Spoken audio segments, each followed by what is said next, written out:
기도하겠습니다. 생명의 근원 되신 하나님 아버지, 오늘도 우리에게 새날 허락하시고 새 호흡 주셔서 이 아침 하나님 앞에 예배자로 서게 하심을 감사드립니다. 어제의 피로와 염려를 뒤로하고 오늘이라는 시간을 선물로 주셨사오니 그 풍성하신 은혜를 온전히 누리는 하루 되게 하여 주옵소서. 하나님, 우리의 상황이나 의지가 아니라 하나님의 부르심으로 이 자리에 있음을 기억하게 하시고 형식이 아닌 중심으로 또 습관이 아닌 갈망으로 하나님을 예배하게 하여 주옵소서. 하나님을 신뢰한다고 고백하면서도 우리의 순간의 감정에 흔들리고 또 익숙한 죄와 옛사람의 모습에 머물 때가 있는 연약한 존재임을 하나님 앞에서 정직하게 고백하오니 우리의 교만을 용서하여 주시고 말씀보다 앞서 나가려 했던 우리의 조급함과 기도보다 나의 생각을 의지하려 했던 마음들을 이 시간 내려놓게 하여 주옵소서. 오늘도 우리의 힘으로는 설 수 없음을 고백합니다. 성령 하나님을 전적으로 의지합니다. 우리 안에 거하셔서 하나님의 뜻을 분별하게 하시고 말씀에 순종할 수 있는 담대함과 능력을 더하여 주옵소서. 하나님, 우리 영화교회를 위하여 기도합니다. 이 공동체를 지금까지 붙드시고 인도하신 은혜를 기억합니다. 특별히 새 예배당을 허락하셔서 이제 마지막으로 향해 가는 이 시간 속에서 사람의 손길보다 하나님의 손길을 더 신뢰하게 하시고 보이는 건물보다 그 안에 세워질 믿음의 공동체를 더욱더 기대하고 사모하게 하여 주옵소서. 건축의 현장에서 수고하는 모든 이들에게 능력과 성실을 더하여 주시고 작은 부분 하나까지도 정말 정직하고 안전하게 마무리되게 하여 주옵소서. 특별히 모든 행정 절차와 점검의 과정 가운데서도 하나님의 은혜가 앞서 행하게 하여 주옵소서. 하나님, 윤광서 목사님을 위하여 기도드립니다. 날마다 새 힘을 부어주시고 하나님 마음에 합한 선한 목자 되게 하여 주옵소서. 출타 중인 모든 일정 가운데 함께 하시고 몸과 마음을 지켜주셔서 영육간의 강건함으로 맡겨진 사명 감당케 하여 주옵소서. 교회를 위해 세우신 모든 직분자들에게 맡겨진 사명을 기쁨으로 감당할 은혜를 주시고 서로를 세워주며 하나 되어 섬기는 성숙한 리더십을 허락하여 주옵소서. 각 부서와 기관 또한 보여지는 사역이 아니라 영혼을 살리고 세우는 진실한 사역이 되게 하시고 각자에게 주신 은사를 조화롭게 사용하여 몸된 교회를 아름답게 세워가게 하여 주옵소서. 우리 연로하신 어르신들을 하나님의 평강으로 덮어주시고 그들의 노년의 삶 가운데 하나님께서 주시는 복이 차고 넘치게 하여 주옵소서. 육신의 쇠약한 가운데서도 속사람은 날로 새로워지는 은혜를 누리게 하여 주옵소서. 자라나는 영화의 자녀들과 청년들을 기억하여 주셔서 세상의 기준이 아니라 하나님의 말씀 위에 인생을 세우고 이렇게 흔들리는 시대 속에서도 믿음의 중심을 붙드는 세대로 자라가게 하여 주옵소서. 하나님, 이 시간에 병약한 성도들을 주님 손에 올려드립니다. 치료하시는 하나님께서 친히 만져주시고 회복의 은혜를 경험하게 하시고 정말 긴 투병 가운데 있는 이들에게 낙심하지 않을 소망을 더하여 주옵소서. 삶의 여러 어려움과 막막한 가운데 있는 성도들, 관계와 현실의 무게로 신음하고 있는 이들을 주님 기억하여 주시고 사람의 길이 막혔다 느껴질 때 하늘의 길을 여시는 하나님을 바라보게 하시고 예수 그리스도의 이름으로 다시 일어서게 하여 주옵소서. 가정과 교회와 조국을 떠나 있는 우리 믿음의 식구들을 지켜주시고 어디에 있든지 하나님 손안에 있음을 누리게 하여 주옵소서. 하나님, 이 나라와 민족을 위하여 기도합니다. 이 혼란과 갈등의 시대 속에서 하나님의 정의와 공의가 다시 세워지게 하여 주시고 하나님을 경외하는 지도자들로 이 나라가 하나님의 정의와 사랑 안에서 세워지게 하여 주시옵소서. 세계 열방을 주님 국률이 여겨주셔서 전쟁과 재난과 어떤 가난과 억압 속에서 그들을 지켜주시고 하늘의 위로를 허락하여 주옵소서. 이를 위하여 정말 땅끝에서 복음을 전하고 있는 선교 동역자들을 주님 기억하여 주셔서 그들이 눈물로 뿌린 씨앗들이 하나님의 때에 기쁨의 열매로 맺히게 하여 주시옵소서. 하나님, 이제 하나님 말씀 앞에 섭니다.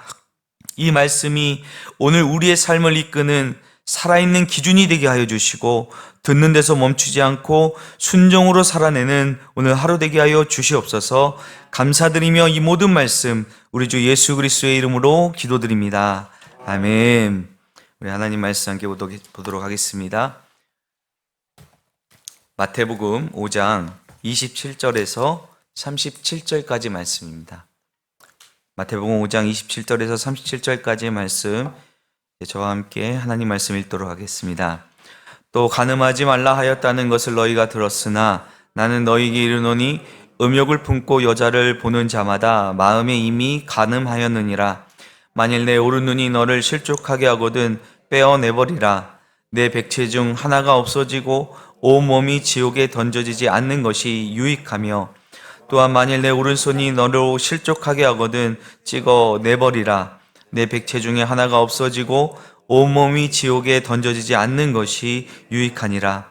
또 일렀을 때 누구든지 아내를 버리려거든 이혼 증서를 줄 것이라 하였으나 나는 너에게 이르노니 누구든지 음행한 이유 없이 아내를 버리면 이는 간음하게 함이요 또 누구든지 버림받은 여자에게 장가드는 자도 간음함이니라. 또 옛사람에게 말한 바 헛맹세를 하지 말고 내 맹세한 것을 주께 지키라 하였다는 것을 너희가 들었으나 나는 너희에게 이르노니 도무지 맹세하지 말지니 하늘로도 하지 말라 이는 하나님의 보좌임이요 땅으로도 하지 말라 이는 하나님의 발등상임이요 예루살렘으로도 하지 말라 큰 임금의 성임이요 내 머리로도 하지 말라 이는 내가 한 터럭도 휘고 검게 할 수 없음이라. 오직 너희 말은 옳다 옳다 아니라 아니라 하라. 이에 지나는 것은 악으로부터 나느니라. 아멘.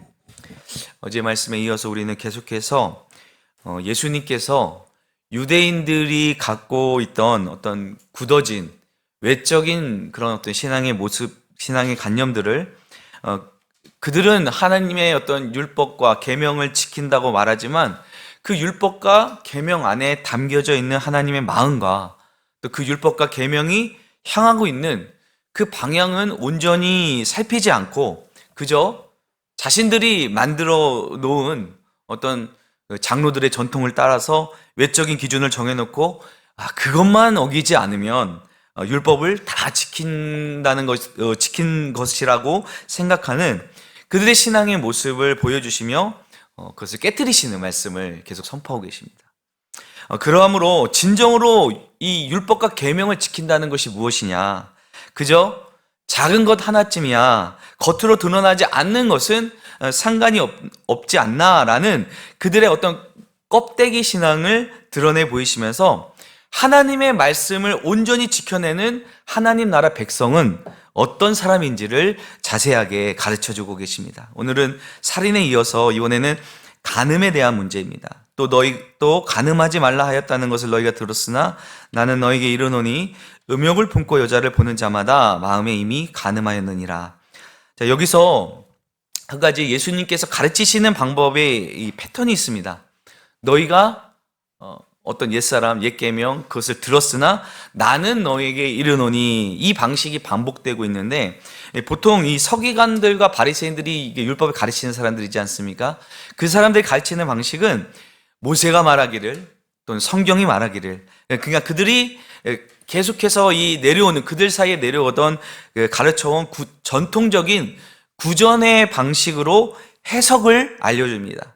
이 바리새인이나 서기관들에게 어떤 그들에게 해석의 권위가 있는 것이 아니라 그들은 그저 자신들이 들어온 대로 배워온 대로 그 전통 위에서 가르치는 것이었습니다. 그러나 예수님은 그러한 전통 위에서 말씀하시는 것이 아니라 예수님 자신이 직접 그 자신의 권위로서 말씀하십니다. 왜냐하면 예수님이 율법의 최종 완성자이시기 때문입니다. 그래서 내가 너에게 이른다 이렇게 말씀하시는 것이죠. 그러한 예수님께서 간음에 대해서 어떻게 말씀하십니까? 음욕을 품고 여자를 보는 자마다 마음에 이미 간음하였느니라. 나는 실제로 간음한 적이 없는데 그러한 죄를 저지른 적이 없는데 그러므로 나는 간음하지 말라 하는 계명을 지켰는데 예수님께서는 아니다. 음욕을 품고 여자를 보는 자마다 마음에 이미 간음하였다고 말씀하시는 거예요. 여러분 이 말씀 앞에서 자유로울 사람이 누가 있을까요?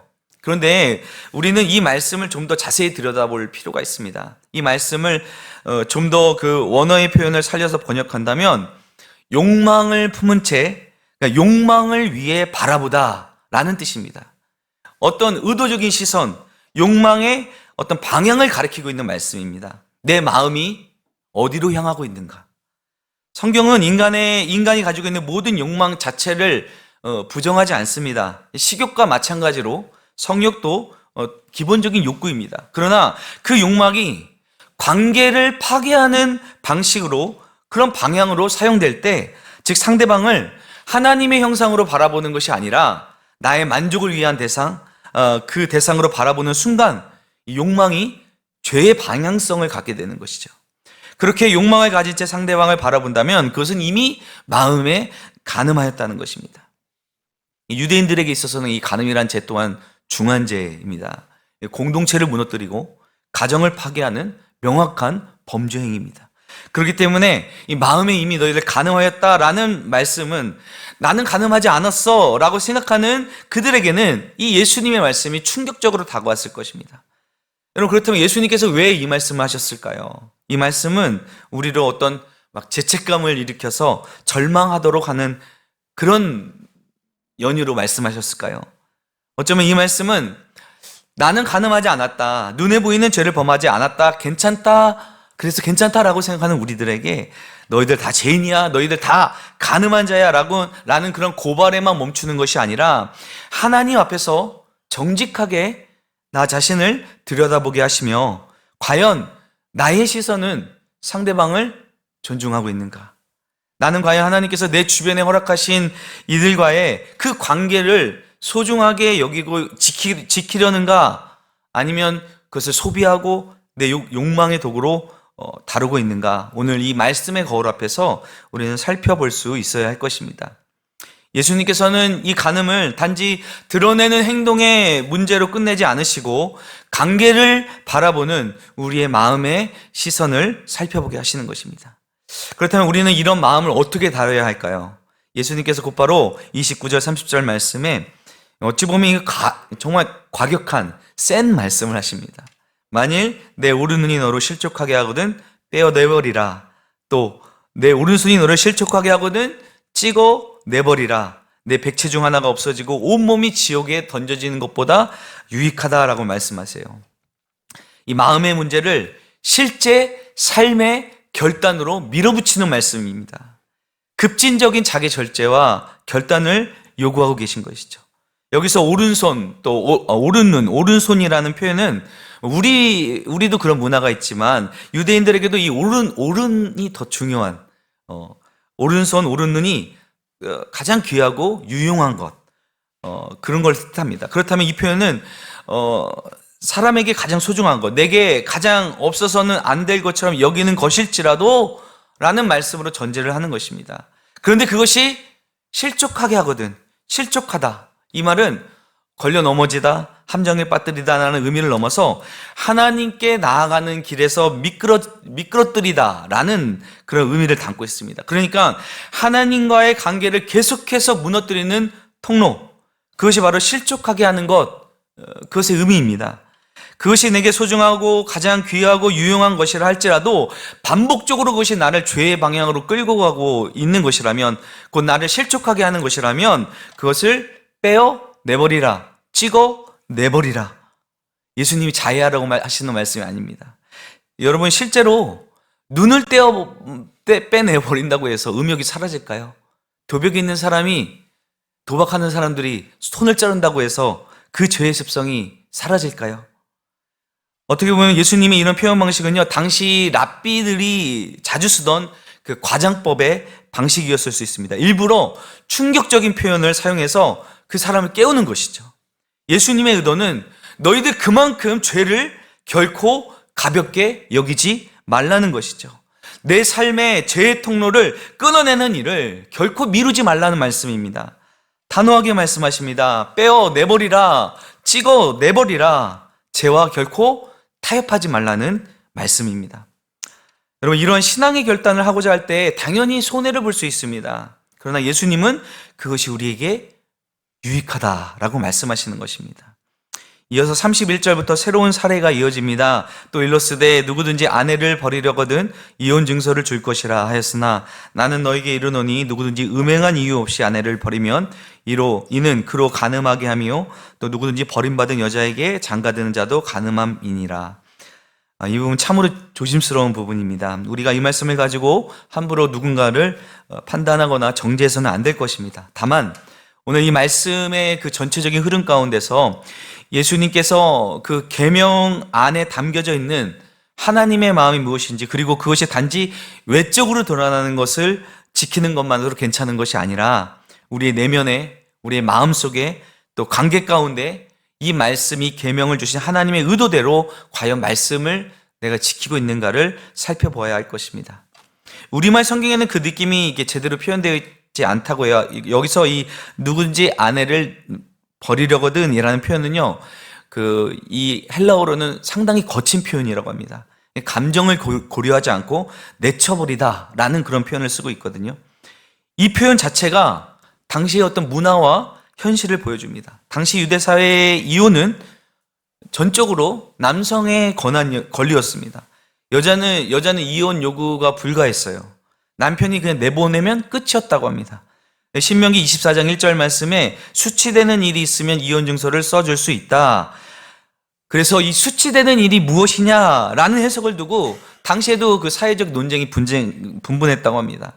율법에 대해서 엄격한 그런 학파는 간음과 같은 중대한 도덕적 문제만을 이혼의 사유로 삼는 반면에 율법에 대해 느슨한 사람들, 그런 학파는 뭐 음식이 마음에 안 들어도, 말투가 마음에 안 들어도, 심지어 다른 여자가 더 예뻐 보여도 이혼 증서를 주면 이혼할 수 있다, 이런 분위기가 있었다는 것입니다. 사람들이 어떻게 생각했을까요? 자신들에게 유리한 방식으로 해석을 했겠죠. 그냥 이혼 증서 하나 써주기만 하면 나는 율법을 어긴 게 아니다. 자, 이것은 이 윤리의 문제로 본 것이 아니라 행정의 문제가 되어버린 거예요. 오히려 이 율법은 여성을 보호하기 위한 최소한의 장치였는데 오히려 아내를 쉽게 버릴 수 있는 면죄부가 되었다는 것입니다. 예수님께서 말씀하십니다. 음행한 이유 없이 아내를 버리면, 여기서 음행은 당시 유대 사회에서 결혼 계약 자체를 무효할 정도의 중대한 사안이었습니다. 자, 그런 이유가 아닌 이유로 아내를 내버린다면 이는 그로 간음하게 하며, 여러분 우리가 이 문장 오해하기 쉽습니다. 왜 버린 사람이 아니라 버림받은 사람이 간음을 하게 된다는 것이지, 이렇게 오해하기 쉬운데, 당시 사회를 생각해 본다면 여성이 이혼을 당하면 말 그대로 이거 내버림을 당하게 되는 것이거든요. 생계가 막막해지고 보호받을 방법이 없었습니다. 그래서 예수님께서는 네가 쉽게 그 관계를 끊어버린 그 결정이 그 사람을 죄의 구조 속으로 밀어넣는 것이다. 어떤 구조적인 현실에 대해서 폭로하시는 것입니다. 여러분, 이 말씀은 계속해서 지금 간음도 그렇지만 그 대상이 남성 중심으로 되어 있습니다. 당시 시대적 문화적 배경이 남성 중심의 사회였고, 또 이러한 일의 피해자가 여성들이었기 때문에 예수님 역시 그러한 시대적 사회적 분위기 아래서 말씀하시는 거예요. 그렇기 때문에 우리는 이 말씀 안에서 이 잣대를 그대로 지금 우리에게 들이대기보다는, 계속 말씀드리지만 이 말씀 안에 담긴 하나님의 마음, 남자뿐만 아니라 모든 사람의 내면 안에 있는 그 죄의 습성을 드러내시는 말씀으로 나의 욕망으로 관계를 쉽게 깨뜨리며 또 죄를 가볍게 여기며 타협하는 그 마음을 드러내 보이시는 말씀임을 여러분 기억하시기 바랍니다. 33절부터 또 새로운 예가 시작됩니다. 옛사람에게 말한 바 헛맹세를 하지 말고 내 맹세한 것을 주께 지키라 하였다는 것을 너희가 들었으나, 이번에는 맹세에 대한 말씀입니다. 여러분, 사람들이 왜 맹세를 할까요? 말의 진실성이 떨어지기 때문입니다. 상대방의 말이 믿어지지 않기 때문에, 또는 내가 하는 말을 상대방이 믿지 않으니까 맹세하는 것 아니겠습니까? 말의 신뢰가 무너진 것이죠. 그래서 당시 생겨난 것이 이 맹세의 등급이었습니다. 하나님 이름으로 맹세한다? 그럼 이건 무조건 지켜야 되는 거예요. 또 예루살렘으로 맹세했어? 그럼 그보다는 약하지만 이것도 지켜야 했는 것이죠. 또 자기의 머리로 맹세한다면 그것은 그보다 더 약한 맹세가 되는 거예요. 그러니까 어떻게 맹세를 하느냐에 따라 지켜도 되고 안 지켜도 되는 그런 말이 되어버린 것이죠. 이에 대해서 예수님은 아예 맹세하지 말하라 라고 말씀하세요. 예수님의 의도는 맹세 잘해라, 맹세했으니까 지켜라 이것이 아니라 왜 너희들이 그렇게까지 해야만 말을 믿어주는 그런 말의 신뢰를 잃어버린 그런 관계, 그런 수준이 되어버렸느냐는, 이렇게 왜 맹세가 필요하게 되었는가를 그 뿌리를 건드리시는 말씀입니다. 그러면서 당시에 맹세의 유행어라고 해야 하나요? 아까 말씀드렸던 그 맹세의 등급을 매기는 것들을 하나하나씩 깨뜨리십니다. 하늘로도 하지 말라, 이는 하나님의 보좌임이요. 땅으로도 하지 말라, 이는 하나님의 발등상임이요. 예루살렘으로도 하지 말라, 이는 큰 임금의 성이요. 오히려 이 모든 맹세의 문화, 이 맹세의 어떤 유행어를 언급하시면서 이 모든 말이 하나님 앞에서 하는 말임을 말씀해 주시는 것이죠. 마지막 37절 말씀에 오직 너희의 말은 옳다 옳다 아니라 아니라 하라.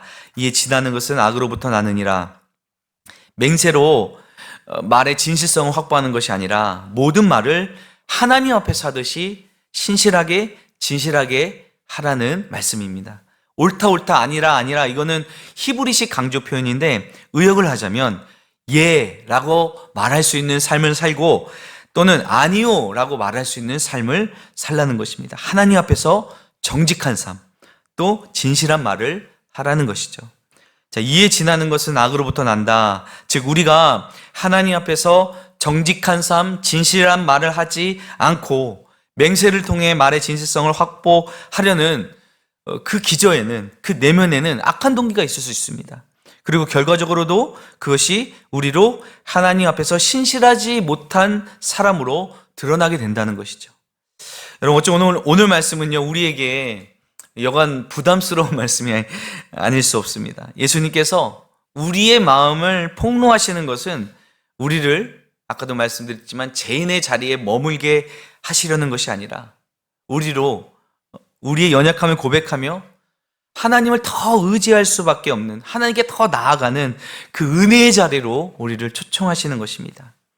하나님 나라 백성으로 살아간다는 것은 그만큼 우리 내면의 죄를 발견하고 고백하고 또 삶의 결단을 요구하며 하나님 말씀 안에 담긴 하나님의 마음을 온전히 붙들고 살아내는 삶입니다. 세상의 방식과 전혀 다른 길이며, 그렇기 때문에 때로는 손해볼 수 있는 길이지만, 그럼에도 우리가 구원받은 하나님의 자녀라면 자녀답게 살아가는 것, 그것이 하나님이 기뻐하시는 삶이고, 그렇게 살아갈 때 하나님께서 우리를 통해 영광 받으시는 것입니다. 쉽지 않을 수 있지만 그러한 삶의 결단을 결단하고 살아가는 저 여러분 되시기를 주님의 이름으로 축원합니다. 기도하시겠습니다. 사랑과 은혜가 풍성하신 하나님, 오늘 말씀을 통해 우리의 행동뿐 아니라 우리의 마음과 시선, 관계와 말까지 살피시는 하나님의 깊은 뜻을 보게 하심을 감사드립니다. 겉으로는 말씀을 지킨다 말하면서도 내면에서는 쉽게 타협하고 합리화했던 우리의 모습을 주님 앞에 겸손히 고백합니다. 우리의 욕망과 말과 관계를 하나님 나라 방식으로 다스리게 하시고, 손해처럼 보일지라도 죄의 길을 끊어내는 결단을 성령의 도우심으로 감당하게 하여 주옵소서. 하나님의 마음을 품고 살아내는 참된 하나님 나라 백성으로 오늘도 우리를 빚어 주시옵소서. 감사드리며 이 모든 말씀 예수님의 이름으로 기도드립니다. 아멘. 하늘에 계신 우리 아버지의 이름을 거룩하게 하시며 아버지의 나라가 오게 하시며 아버지의 뜻이 하늘에서와 같이 땅에서도 이루어지게 하소서. 오늘 우리에게 일용할 양식을 주시고 우리가 우리에게 잘못한 사람을 용서하여 준 것 같이 우리 죄를 용서하여 주시고 우리를 시험에 빠지지 않게 하시고 악에서 구하소서. 나라와 권능과 영광이 영원히 아버지의 것입니다. 아멘.